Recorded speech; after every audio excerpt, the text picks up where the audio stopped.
Домашний арест Серикжана Беляшулы, занимавшегося последние 2 года защитой родных заключенных казахов, переселившихся из Восточного Туркестана в Республику Казахстан, продлен еще на месяц. Многократное решение суда продлить арест Серикжана, несмотря на отсутствие доказательств, вызвало недовольство мирового сообщества. Представители уйгурских общественных организаций, ведущие свою деятельность в Европе, посетили информационный центр Восточного Туркестана. Члены Республиканской партии Восточного Туркестана, прибывшие из Бельгии и Голландии, провели встречу с главой информационного центра, который расположен в немецком городе Дюйсбург.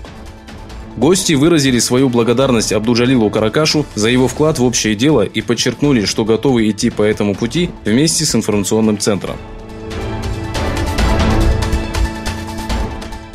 Поставка вооружения в Тайвань, одобренная правительством Трампа, привела к очередному накалу обстановки между США и Китаем. США поставит в Тайвань танки «Абрамс» 108 модели и 250 ракет «Стингер».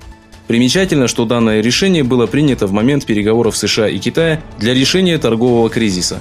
Стало известно, что требование о поставке обоих типов вооружения поступило из Тайваня. Вопрос о том, где будут установлены зенитно-ракетные комплексы С-400, поставка которых начнется в ближайшие дни, остается в секрете. Ранее поступали сообщения о том, что 2 батареи С-400 установят в Анкаре. Однако информационное агентство Демир Орен сообщило, что после детального исследования было принято решение установить 1 батарею зенитно-ракетного комплекса в районе города Шанлыурфа, расположенном в центральном отрезке турецко-сирийской границы, протяженность которой составляет 911 километров.